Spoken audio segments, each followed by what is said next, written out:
Triple alignment మార్పును వ్యతిరేకిస్తూ రంగారెడ్డి జిల్లా రైతులు ఆందోళన బాటపట్టారు. అన్నెబోయినపల్లి సమీపంలోని రహదారిపై ఆందోళన చేపట్టారు. బాధిత రైతులు పెద్ద ఎత్తున తరలివచ్చి హైవేను దిగ్బంధించారు. అన్నదాతలకు మద్దతుగా మాజీ ఎమ్మెల్యే జైపాల్ యాదవ్ ఈ ధర్నాలో పాల్గొన్నారు. ఈ ఆందోళనకు సంబంధించి మరిన్ని వివరాలను మా ప్రతినిధి శేఖరాచారి అందిస్తారు. రంగారెడ్డి జిల్లాలోని కల్వకుర్తి నియోజకవర్గం అన్నెబోయినపల్లి సమీపంలో ఉన్నటువంటి సాగర్ రోడ్డు వద్ద ఉన్నాము.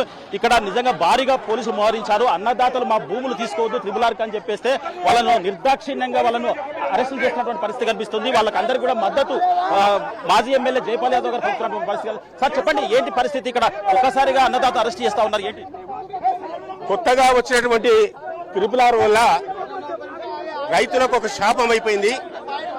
ఇలా మొత్తం కూడా ట్రిపుల్ ఉండవలసింది ఇటు షాద్నగర్ నుంచి, పరిగి నుంచి, అదేవిధంగా ముత్తంగి నుంచి, అదేవిధంగా భువనగిరి నుంచి, సంగారెడ్డి నుంచి, ఇక్కడ నుంచి భువనగిరి చౌటుపల్లి నుంచి, మన మాల్ నుంచి, మధ్య నుంచి అప్పరెడ్డిపల్లి మధ్య నుంచి, విటాయపల్లి, అదేవిధంగా తల్కొండపల్లి మధ్య నుంచి, చెన్నారం మధ్య నుంచి పోవాల్సిన రోడ్డు కాంగ్రెస్ ప్రభుత్వం వచ్చిన తర్వాత 3 సార్లు ట్రిపుల్ అలైన్మెంట్ మార్చడం జరిగింది. దానివల్ల ఈరోజు పెద్ద రైతులు అందరు కూడా క్షేమంగా ఉన్నారు, సేఫ్టీగా ఉన్నారు. చిన్న రైతాంగం మొత్తం కూడా ఈరోజు భూములు కోల్పోతున్నారు. ఒక అన్నెబోయినపల్లి గ్రామంలో సుమారు 200 నుంచి 300 ఎకరాల భూమి రైతులు కోల్పోవడం జరుగుతుంది. రైతుల డిమాండ్ ఏంటంటే ట్రిపుల్ గతంలో చేసినటువంటి అలైన్మెంట్ను పునరుద్ధరించాలి. 2 సార్లు మార్చిర్రు. ఎవరి కొరకు మార్చిర్రు? ఇవాళ అజిలాపురము, కుందారం భూములు మొత్తం కూడా వాళ్ళ కుటుంబ సభ్యులు మొత్తం కూడా ప్రభుత్వానికి సంబంధించిన ముఖ్యమంత్రి కుటుంబ సభ్యులు మొత్తం కూడా 800 ఎకరాల భూములు తీసుకోవడం జరిగింది. మాడుగుల నుంచి అదే మాజీ పార్లమెంట్ సభ్యుడు, మాజీ మంత్రి జైపాల్ రెడ్డి గారు, వారితో పాటు పద్మారెడ్డి గారి భూములు అవుతాయని చెప్పి ఈ ట్రిపుల్ మార్చడం జరిగింది. దాంతోపాటు తలకొండపల్లి మండలంలో ఉన్నటువంటి ఖానాపూర్ గ్రామంలో ఎమ్మెల్యే గారి భూములు అవుతాయని చెప్పి గరిబెల్లి పై నుంచి తీసుకుపోవడం జరుగుతుంది.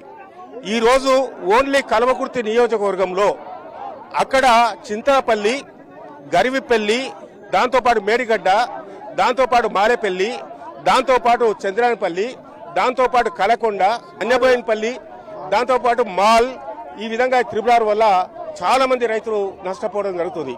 ఈ ప్రోగ్రామ్ గురించి చెప్పండి. ఇప్పుడు ఈ రోజు ధర్నాకు పిలిపించారు. ఈ ప్రోగ్రామ్ పోలీసులు ఎట్లా మోహరించారు? ఈ ప్రోగ్రాం గురించి రైతులు మొత్తం కూడా మాకు ట్రిపుల్ వద్దు, పాత అలైన్మెంట్ ప్రకారం ట్రిపుల్ తీసుకుపోవాలని చెప్పి గత 1 నెల నుంచి చాలా ప్రయత్నం చేస్తున్నారు. ప్రభుత్వానికి సంబంధించిన ఆర్డీఓ, కలెక్టరు, దాంతోపాటు హైదరాబాద్ ఉన్నటువంటి మంత్రులకు, దాంతోపాటు హైదరాబాద్ ఉన్నటువంటి ప్రిన్సిపల్ సెక్రటరీలకు అందరికి కూడా అనేక నివేదికలు ఇచ్చినప్పటికీ కూడా ఎక్కడ కూడా ప్రభుత్వం స్పందన లేదు. ఇప్పటికి 2 సార్లు మార్చింది.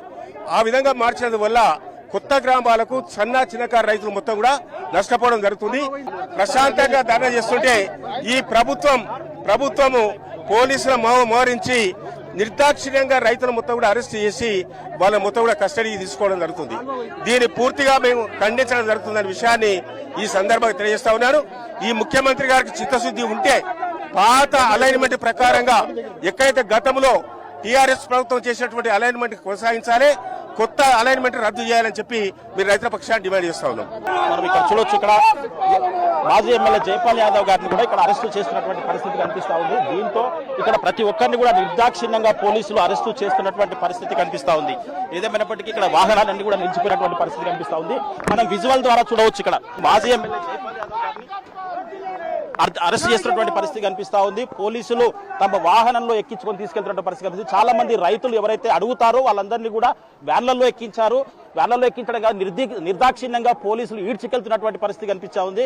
వాళ్ళ హక్కుల కోసం వాళ్ళ భూమి అంటే తీసుకోవద్దని చెప్పేసి అడిగితే అదే నేరమైనట్టుగా, అదే పాపమైనట్టుగా వాళ్ళను ఈడ్చికెళ్తున్నటువంటి పరిస్థితి ఇక్కడ కనిపిస్తా ఉంది. మొత్తంగా చూసినట్టయితే ఈ నేషనల్ హైవే పైన ఈ రోజు ధర్నాకు పిలిపించినటువంటి నేపథ్యంలో ముందస్తుగా పోలీసులు సమాచారం తెలుసుకొని ఇక్కడ భారీగా పోలీసులు మోహరించినటువంటి పరిస్థితి కనిపిస్తా ఉంది. ఏదేమైనప్పటికీ నేషనల్ హైవే పైన ఇక్కడ మరి దయనీయమైనటువంటి పరిస్థితి కనిపిస్తా ఉంది.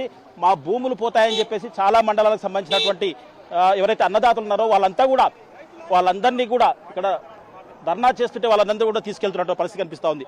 ఇది నేషనల్ హైవే పైన ఉన్నటువంటి ఈ పరిస్థితి అయితే కనిపిస్తా ఉంది. Vote studio.